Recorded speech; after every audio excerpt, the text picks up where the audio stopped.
អ្នកធ្លាប់ឆ្ងល់ដែរឬទេថាព្រះមានពិតប្រកបមែនឬតើខ្ញុំអាចដឹងដោយរបៀបណាប្រសិនបើខ្ញុំមិនអាចមើលឃើញទ្រង់ផងនោះរបស់ជាច្រើនដែលយើងបានប្រើប្រាស់ប្រចាំថ្ងៃរបស់យើងគឺមើលមិនឃើញ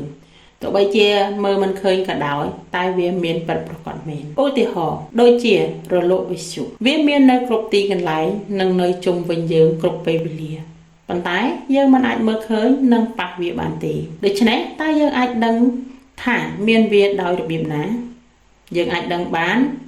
ដោយការប្រើវិទ្យុត្រូវបានបង្កើតឡើង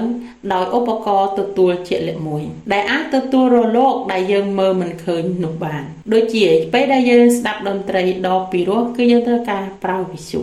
នេះបញ្ជាក់អំពីអត្ថភាពដ៏អស្ចារ្យនៃរលកវិទ្យុដូចគ្នាផងដែរព្រះជាម្ចាស់ពិតជាមានពិតមែន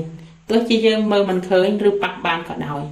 ប៉ុន្តែទ្រង់ពិតជាមានពិតមែនព្រះជាម្ចាស់បានបង្កើតយើងមក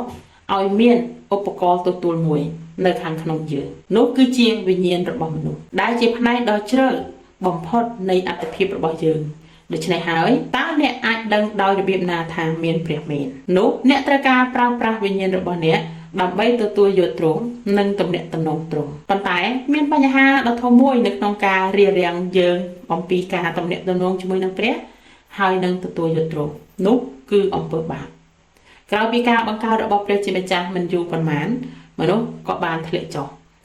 អំពើបាបបានបំផ្លាញមនុស្សព្រះគម្ពីរបានប្រាប់យើងថាដោយគ្មានការលើកលែងនោះទេមនុស្សទាំងអស់សុទ្ធតែជាមនុស្សមានបាបប៉ុន្តែព្រះជាម្ចាស់ទ្រង់សុចរិតអំពើបាបបានคล้ายទៅជារនាំងនៅក្នុងការរារាំងរវាងយើងនិងព្រះតែទោះជាយ៉ាងណាក៏ដោយព្រោះតែសេចក្តីស្រឡាញ់ដ៏អស្ចារ្យរបស់ព្រះអង្គក៏បានធ្វើរឿងរ៉ាវមួយនោះគឺជាការដោះស្រាយអំពើបាបរបស់យើងទ្រង់បានយាងមកក្លាយជាមនុស្សឈ្មោះថាយេស៊ូដែលមានគោលបំណងនោះគឺទទួលអំពើបាបជំនួសយើងអ្នកអាចត្រូវបានអត់ទោសអំពើបាបរបស់អ្នកនិងបានសង្គ្រោះពីការជំនុំជម្រះដ៏អកលពីព្រោះទ្រង់បានរងទុក្ខនិងសុគតជំនួសយើងហើយព្រះយេស៊ូវបានមានព្រះជន្មរស់ឡើងវិញបានក្លាយមកជាព្រះវិញ្ញាណផ្ដល់ជីវិតព្រះអង្គគង់នៅគ្រប់ទីកន្លែងទ្រង់គង់នៅជាមួយនឹងអ្នកឥឡូវនេះរងចាំអ្នកក្នុងការបើកវិញ្ញាណហើយទទួលយកទ្រង់តាមរយៈការសុគតរបស់ទ្រង់សម្រាប់អ្នកព្រះម្ចាស់យេស៊ូវបានដករនាំងនេះចេញប៉ុន្តែដើម្បីទទួលយកទ្រង់អ្នកក៏ត្រូវប្រែចិត្តហើយទទួលស្គាល់ថាអ្នកជាមនុស្សមានបាបហើយបែរមករត់ទ្រង់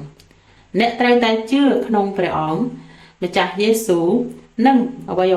ទាំងអស់ដែលព្រះអង្គបានធ្វើសម្រាប់យើងបន្ទាប់មកព្រះអង្គនឹងយាងមកក្នុងវិញ្ញាណរបស់អ្នកនឹងទទួលបានសេចក្តីសុខសាន្តនិងសេចក្តីអំណរដែលមិនអាចពិពណ៌នាបានដែលកើតចេញពីការអត់ទោសហើយអ្នកនឹងដឹងបានថា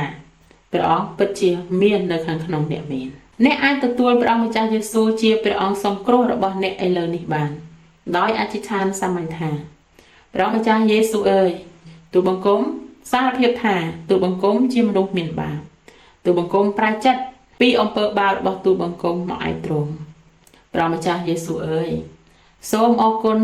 ព្រះអង្គសម្រាប់ការសុគតជំនួសទូលបង្គំសូមបែរមករត់ទ្រង់ហើយទទួលទ្រង់ជាព្រះអង្គសង្គ្រោះរបស់ទូលបង្គំសូមអរព្រះគុណទ្រង់សម្រាប់ការយាងមកគង់ក្នុងវិញ្ញាណរបស់ទូលបង្គំ